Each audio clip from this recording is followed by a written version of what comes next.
আজকে আপনাদের সাথে যে রান্নাটি শেয়ার করব, এই রান্নাতে খুব অল্প কয়েক টুকরা মাছ দিয়ে আপনি অনেকজনের জন্য রান্না করতে পারবেন।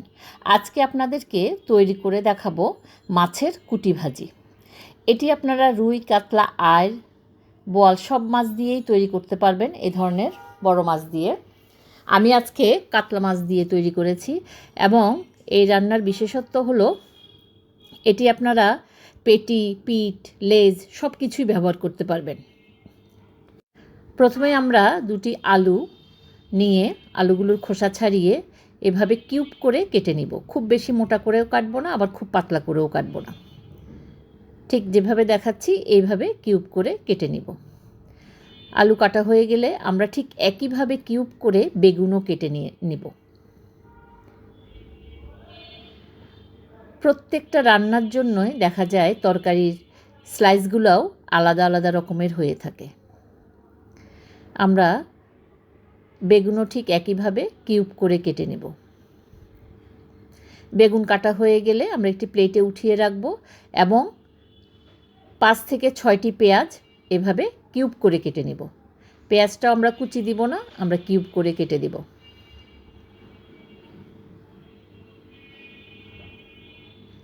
পেঁয়াজটাও আমরা একটা প্লেটে উঠিয়ে রাখব।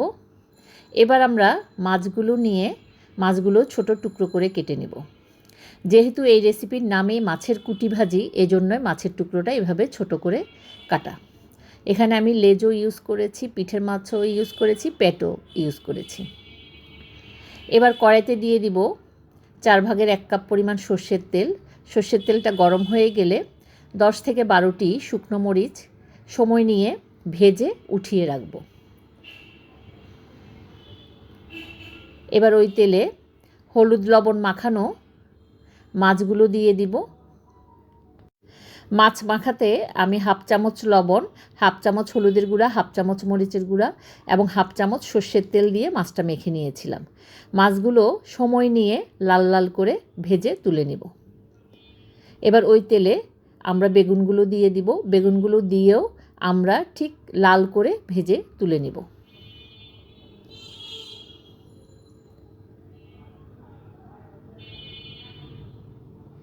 এবার কড়াইয়ের ওই তেলে দিয়ে দিব 1 চা চামচ পরিমাণ কালো জিরে ফোড়ন। ফোড়নটা একটু ভেজে আমরা এতে দিয়ে দিব আমাদের কিউব করে কেটে রাখা আলু।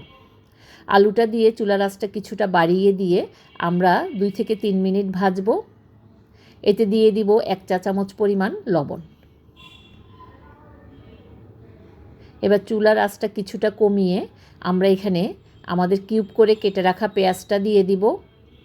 পেঁয়াজটা দিয়ে নাড়াচাড়া করে 1 মিনিটের মতো ঢাকা দিয়ে রান্না করব, ঠিক 2 মিনিট মাঝারি আঁচে। 2 মিনিট পরে ঢাকা উঠিয়ে এই পর্যায়ে দেখা যাবে পেঁয়াজগুলো স্বচ্ছ হয়ে গিয়েছে এবং আলুটাও প্রায় সেদ্ধ হয়ে গিয়েছে। এবার এতে দিয়ে দিব 1 চা চামচ পরিমাণ হলুদের গুঁড়া, দিয়ে ভালো করে মিশিয়ে নিব সব কিছু। দিয়ে দিব 2-3টি কাঁচামরিচ হাতে ভেঙে। দিয়ে আমরা আরও 1 মিনিট ভাজব। ভাজার পরে আমরা এখানে আগে থেকে ভেজে রাখা আমাদের মাছের টুকরোগুলো এবং বেগুন এখানে দিয়ে দিব। দিয়ে সব কিছু খুব ভালো করে আলুর সাথে মিশিয়ে নিব। নিয়ে মাঝারি আঁচে কিছুটা সময় নাড়াচাড়া করে ঢাকা দিয়ে রান্না করব ঠিক 5 মিনিট। চুলার আঁচটা এই পর্যায়ে একটু কমিয়ে দিবেন যেন নিচে লেগে না যায়। যেহেতু আমরা এই রান্নায় কোনো জল ব্যবহার করতেছি না, সেজন্য চুলার আঁচটা গুরুত্বপূর্ণ একটি বিষয়। 5 মিনিট পরে ঢাকা উঠিয়ে আমরা সব কিছু আবার একটু ভালো করে নাড়াচাড়া করে দিয়ে আবার ঢাকা দিয়ে আরও 2 থেকে 3 মিনিট রান্না করব। 3 মিনিট পরে ঢাকা উঠিয়ে আমরা এই পর্যায়ে চুলার আঁচটা একটু বাড়িয়ে দিব। দিয়ে সব কিছু আবার একটু ভালো করে মিশিয়ে এতে দিয়ে দিব 2-3টি কাঁচামরিচ ফালি এবং আমাদের ভেজে রাখা শুকনো মরিচটার মধ্যে 1/2 চামচ লবণ দিয়ে শুকনো মরিচটা খুব ভালো করে গুঁড়ো করে নেব। এবার এই শুকনো মরিচটা আমরা দিয়ে দিব এই ভাজা মাছের মধ্যে। দিয়ে সব কিছু খুব ভালো করে মিশিয়ে আমরা আরও 2-3 মিনিট রান্না করব এবং এই শুকনো মরিচটা দেওয়ার কারণে এই রান্নার স্বাদটা অনেক গুণ বেড়ে যাবে এবং এর ফ্লেভারটাও একটা অন্য মাত্রা যোগ করবে এই রান্নায়। 2-3 মিনিট ভাজার পরে নামিয়ে নিব আমাদের আজকের রেসিপি মাছের কুটি ভাজি। এটি আপনারা রুই, কাতলা, আইড়, বোয়াল মাছ দিয়ে করতে পারবেন, মানে যে কোনো বড় মাছ দিয়েই রান্না করতে পারবেন।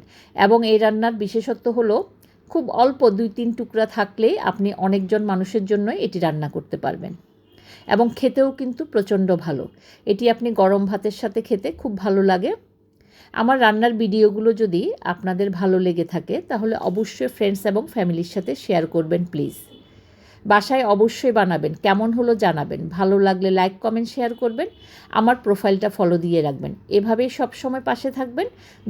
ধন্যবাদ সবাইকে।